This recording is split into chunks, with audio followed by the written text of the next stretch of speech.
The 60 Minutes interview was a great chance to hear Harry and Meghan's story in case you missed their 2-hour sit-down with Oprah or their 6-part Netflix documentary. Harry says, how do you explain to someone who just started dating that they have to curtsy to your own grandmother? How do you explain that you bow to your grandmother and that you will need to curtsy, especially to an American? Like, that's weird. Maybe just tell her that your grandmother is the queen and you're in the royal family. Michael, we like to apologise. Unfortunately, William's hair was unable to make it this evening. Place in microwave. What is microwave? I don't think we have any of that. Harry, do we have any microwave? Are you fucking dumb? It's a microwave, silly. Don't talk to me like that, you bitch. I'm a fucking duchess. Shake that off! Jimmy Kimmel just did what almost no one in Hollywood dares to do. He came straight for Harry and Meghan, live on national TV. When Harry's memoir broke records for being the fastest-selling nonfiction book, Kimmel didn't clap or celebrate. He laughed at it. Instead of praise, he turned the whole thing into a full-blown comedy segment, roasting Harry like never before. He even dropped a parody called The Prince and the Penis, turning Harry's so-called royal confessions into pure mockery. The crowd couldn't believe what they were hearing. Kimmel compared Harry's look to Screech, that awkward, nerdy character nobody ever wanted to be. It wasn't some subtle dig. It was an all-out takedown, and the audience went wild. But Kimmel didn't stop there. He went straight for the couple's most sensitive narrative, their endless talk about racism. He joked about how Harry and Meghan supposedly fled the royal life because of racism, only to end up in America, one of the loudest, most chaotic places in the world when it comes to race discussions. The irony was too much, and the audience couldn't stop laughing. Kimmel said out loud what millions were already thinking, and the truth hit harder than ever. Harry and Meghan wanted out. Oh! Damn! Said, let us have an end to this debate about what makes a good man and be one. There you go. You can use that. Good knowledge. You can use that. That's the part. That's the part we're editing out of this interview. Boy, right there. All right. Very Unlike similar what? to this experience.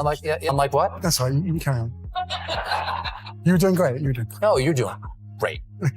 Later in the press conference, a reporter asked Trump about Meghan Markle, and this is what he had to say about her.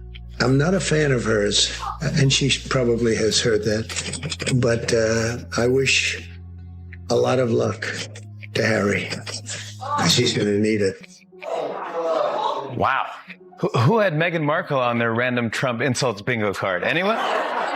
If you're keeping track, Meghan Markle's got beef with... And when they made their move, they did it in the most explosive way possible. They threw the royal family under the bus, labeling them as prejudiced to justify their big escape, and that's when everything flipped on its head. Jimmy Kimmel cracked the first joke, and suddenly Hollywood stopped pretending. The whole entertainment world followed suit, piling on one roast after another. It was open season on the former royals. But then things took a darker turn. The hit satire show Spitting Image, which had mocked Harry and Meghan for years, suddenly found itself in legal trouble. They weren't just criticized, they were sued for their online sketches.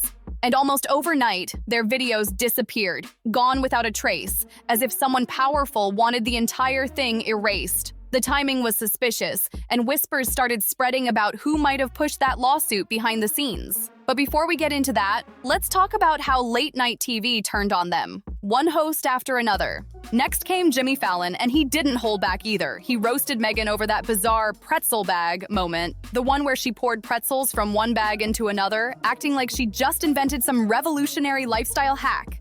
The clip went viral instantly, and people couldn't stop laughing at how out of touch it looked. The Queen of England and the President of the United States. She is an absolute user of the media.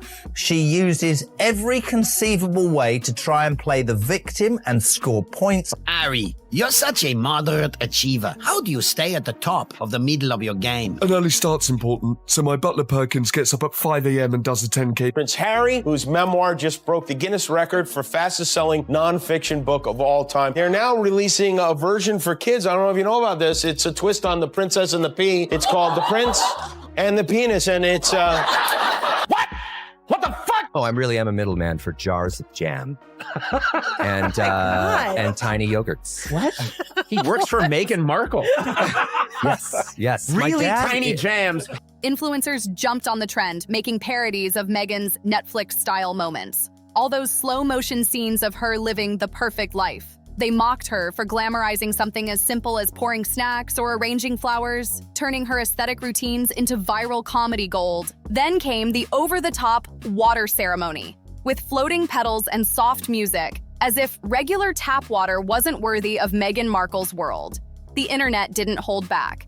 They called it dramatic, overproduced, and just plain funny. And of course, no one could forget the staged flower arranging scene, Meghan acting like she was telling a life story through roses. Viewers rolled their eyes, wondering who exactly was asking for a deep monologue about bouquet symbolism. But these weren't random internet trolls. They were huge creators with millions of followers turning Meghan into the ultimate meme. The pretzel bag moment became iconic, but for all the wrong reasons. And just when the jokes couldn't get any sharper, the British comedians entered the ring swinging. Jimmy Carr opened his set with the question no one in Hollywood dared to ask. How can someone who calls herself a lifelong feminist quit her career to marry into royalty? Harvestable jams. Yes, exactly. Made from the oils of Montecito. If Jimbo Reynolds wasn't dead, I would say he is adjacent. Oprah's bombshell interview with Prince Harry and Meghan Markle. Oprah started off like, then Meghan cut right to the chase. She was like, "We'll never be royal."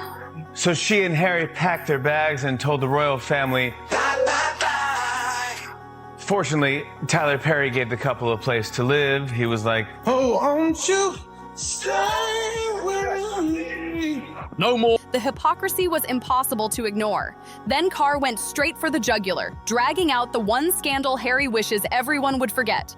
That infamous costume incident. It always comes back to that, no matter how hard he tries to bury it. But at least Jimmy Carr managed to twist it into a joke. Brutal, yes, but still wrapped in humor. Simon Brodkin didn't even try to sugarcoat it this time. He dropped the polite act completely. He sat down to watch Harry and Meghan's entire Netflix documentary, genuinely hoping to understand their side and maybe see some depth behind all the drama. But what he got instead? A total disaster. He went in open-minded and came out rolling his eyes, and he wasn't alone. That's what happens when people give them a fair shot. You start curious and end up more annoyed than before. Honestly, it's almost impressive how quickly they can turn sympathy into frustration. And here's the wild part. They did have a chance to make valid points about serious topics like prejudice and gender bias, issues that actually matter. But instead of handling it with grace, they turned everything into a mushy self-pity parade filled with pet names and private sob stories. It was tone-deaf from start to finish.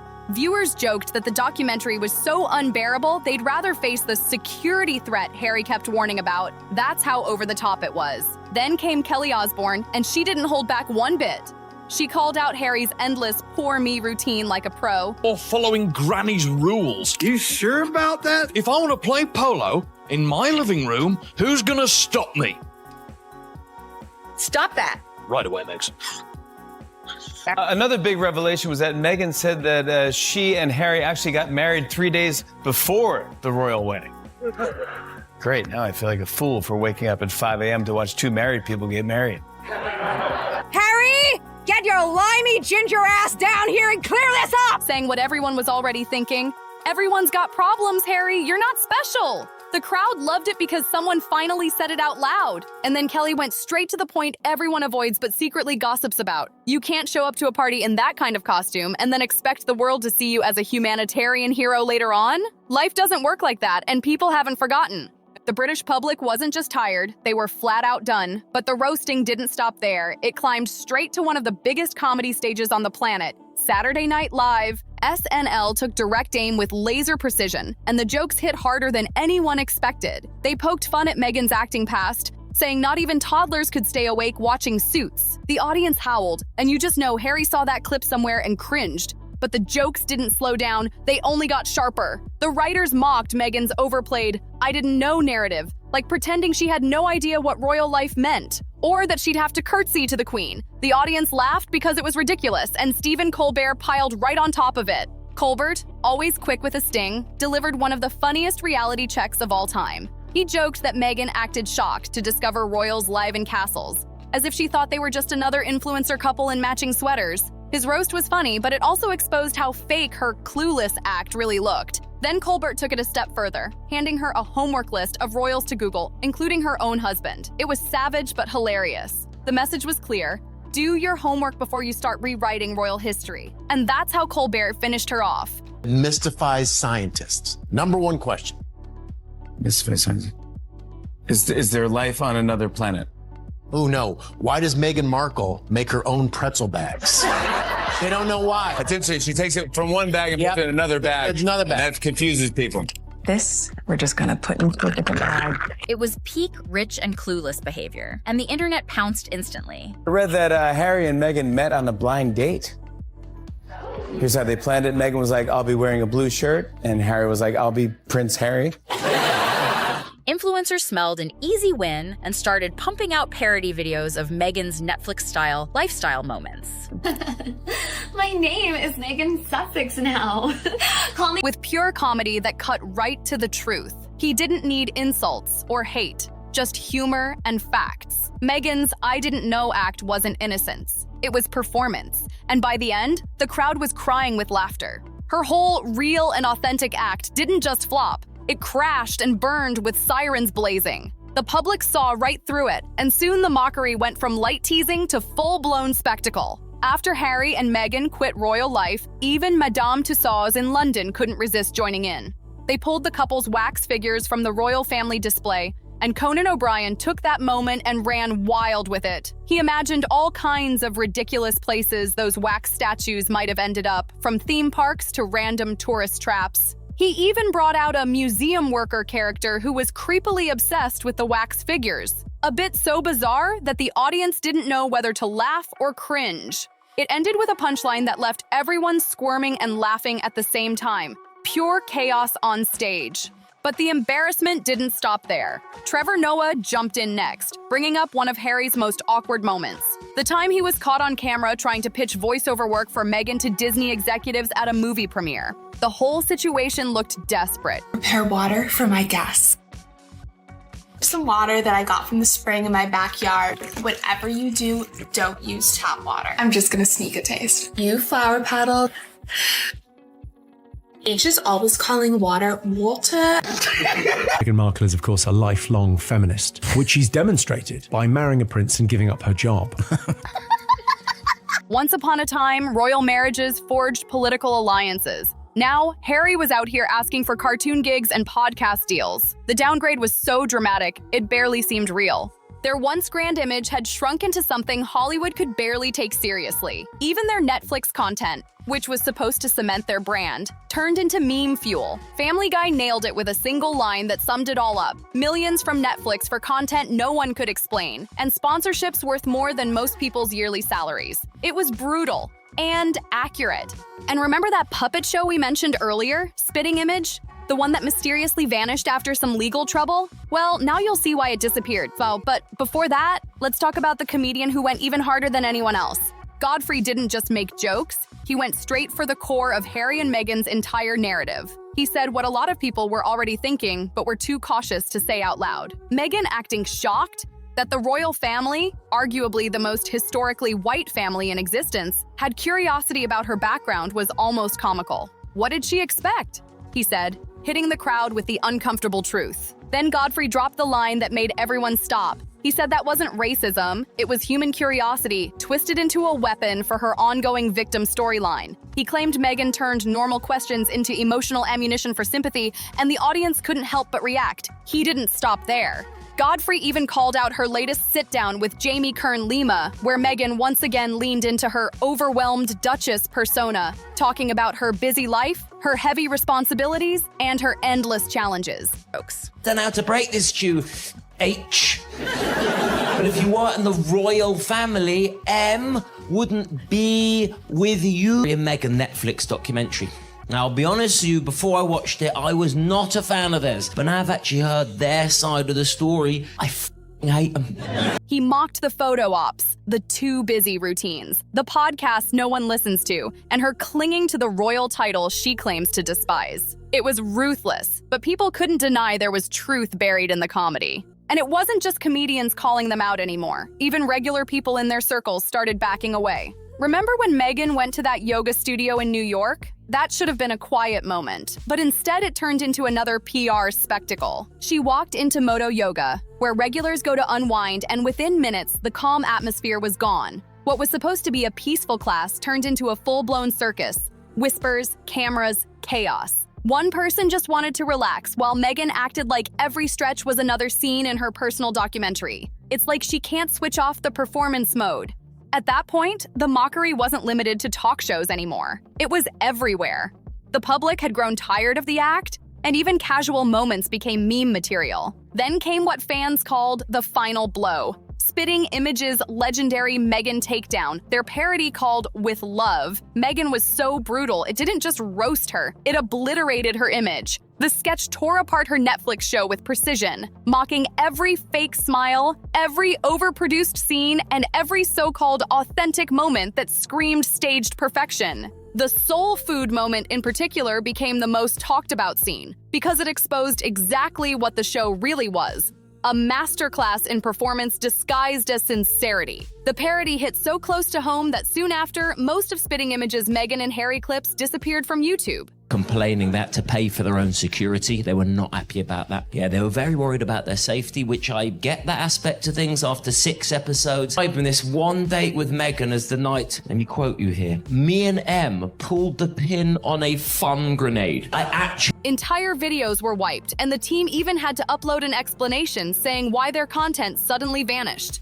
Whatever pressure caused that wipeout, one thing was clear. With Love, Meghan had hit a nerve so deep, someone wanted it gone fast. After Spitting Image vanished from the internet, the mystery only made people more curious. Fans started digging through old clips, trying to find backups or hidden uploads, but everything was gone, scrubbed clean like it never existed. And that silence spoke louder than any joke could. It felt like someone, somewhere, didn't just want the parody gone. They wanted the whole conversation shut down. But while the internet was busy trying to track down those lost clips, late-night comedians doubled down. Bill Maher stepped into the ring next, and his take was pure fire. He called out what he saw as Meghan and Harry's biggest problem. Not the media, not the royals, but themselves. Maher said they've turned every moment into a performance, every struggle into branding, and every personal detail into PR. His exact tone? Brutal honesty wrapped in humor. Maher's audience howled when he joked that Harry and Meghan were like influencers who couldn't stop vlogging their trauma. The punchline landed, because by now, that's exactly what it looked like. Every interview, every podcast, every documentary had become one long, dramatic monologue about how misunderstood they were. People didn't hate them at first, they were just exhausted. But Maher wasn't the only one calling it out. Ricky Gervais entered the chat, and when that happens, you know things are about to get messy. Gervais doesn't pull punches, and his take was savage yet smart. He mocked the idea that a couple living in a California mansion could still play the "we're just regular people" card. Whining, whinging, complaining, woe is me, I'm the only one that's ever had mental problems. My life was so hard. Everybody's life is hard. Yeah, you were the prince of a goddamn country who dressed up as a Nazi, and now you're trying to come back as the Pope? Suck it. He quipped that the only thing relatable about them was that everyone else also wished they'd stop talking, and the internet lost it. Clips of Gervais's bit went viral across TikTok, with users captioning it, "Finally, someone said it." His delivery was so sharp, it cut through the noise, and it reminded everyone why comedians have become the new truth tellers. They say what everyone else is too afraid to. Then came the international storm. In Australia, talk show hosts started cracking jokes about Harry's tell-all tour, joking that if he kept spilling royal secrets, he might as well release a podcast called The Ginger Diaries. And British morning TV hosts weren't holding back either. One even said, "You can't demand privacy while signing multi-million-dollar media deals." The audience erupted. By this point, the roasting wasn't just comedy, it was cultural commentary. Harry and Meghan had become symbols of overexposure. Every time they tried to control the narrative, it backfired. The more they spoke, the less people wanted to listen. And then, just when everyone thought it couldn't get worse, South Park entered the arena. Their parody was so brutal that it made international headlines overnight. The episode portrayed a prince and princess of Canada on a global privacy tour, complete with exaggerated whining, overdone interviews, and a desperate need for attention. Everyone knew exactly who it was mocking, and the laughter was loud, especially because South Park doesn't miss. The characters were seen waving "we want privacy" signs while barging into every media outlet imaginable. a perfect metaphor for the contradiction people had been pointing out for years. The show's version of Meghan was painted as obsessed with image control, while the Harry character came off as confused, trying to figure out what he even stood for anymore. It was painful, but funny, and maybe a little too close to reality. Fiancée, Miss Meghan Markle, is on the American program Suits. Yes, Wednesdays, 8 p.m, USA Network. The only difference between that show and the kids are being fussy and not going to bed. She puts on an episode of Suits and they're out. So,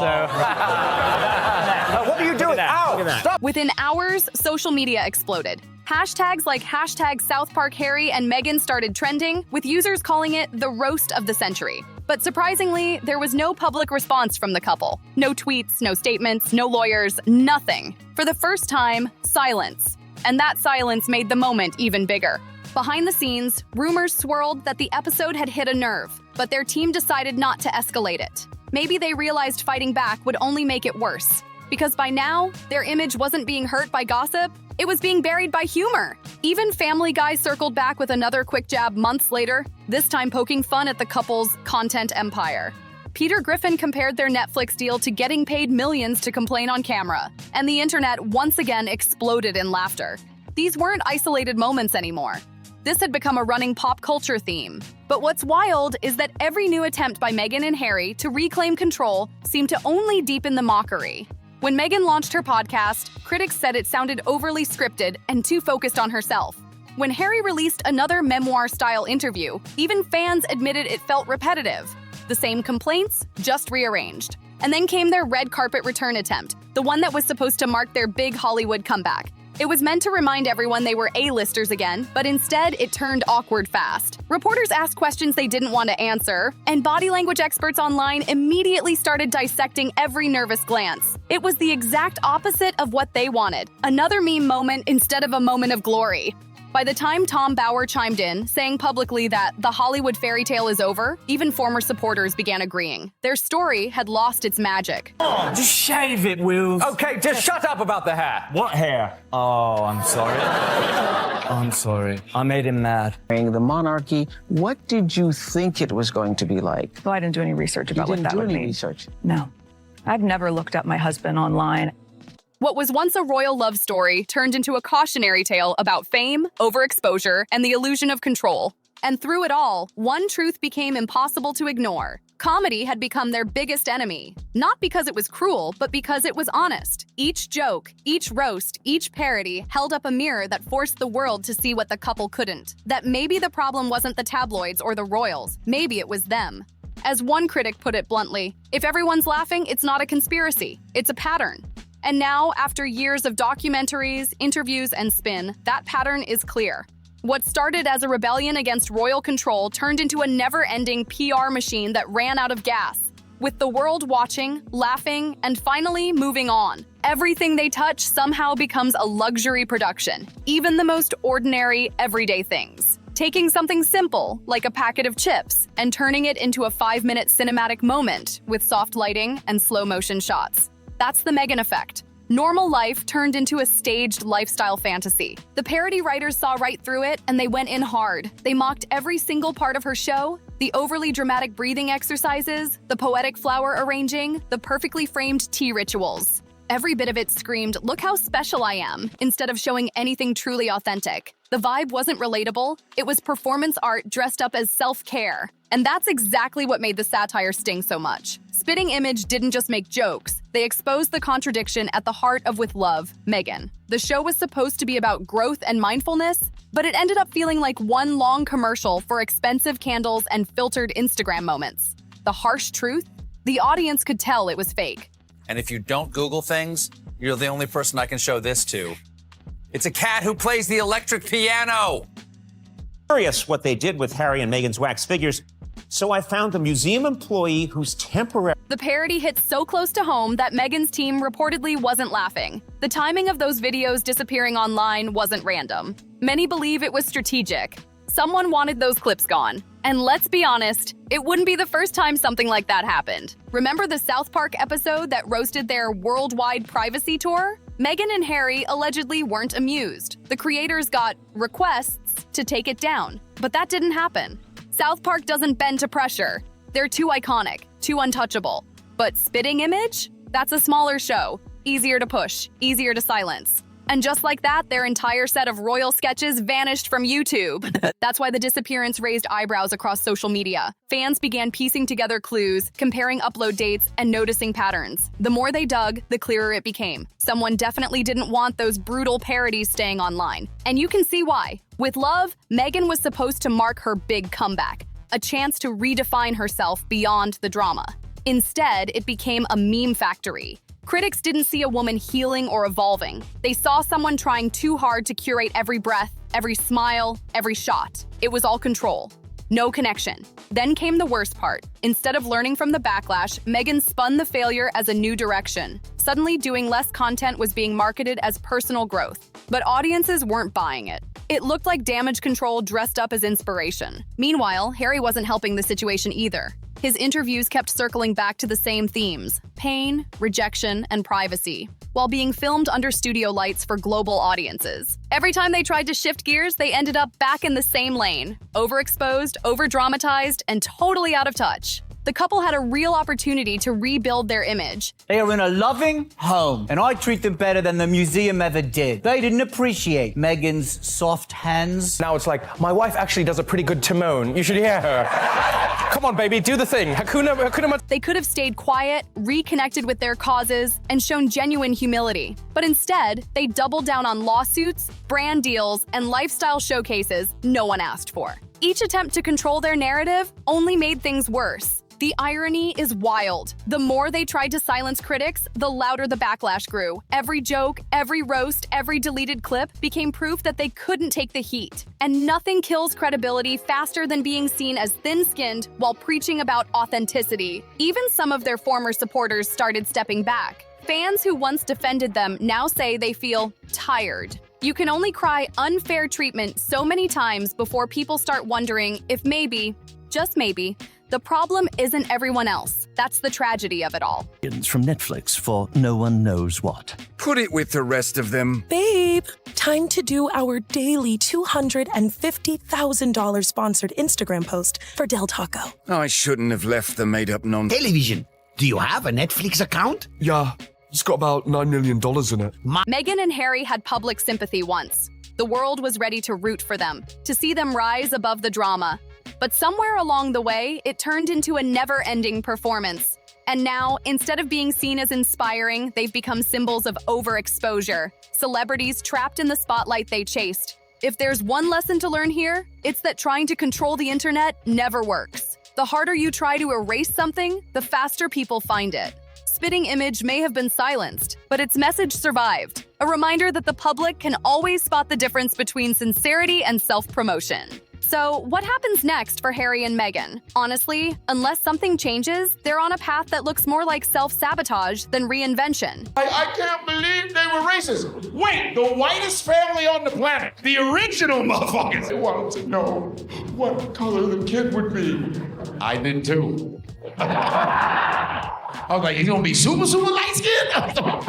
What black will we see? We all wanted to know. Every lawsuit, every media stunt, every overly polished photo shoot just digs them deeper into the same hole. They had the perfect chance to rewrite their story, to show growth, to prove they were more than headlines. But instead, they turned every moment into another act. And now people aren't just skeptical, they're tuning out. At this point, the only question left is whether they'll realize it before it's too late. Because public patience isn't endless. And when people stop laughing and stop caring, that's when the real silence begins. Let us know what you think in the comments below.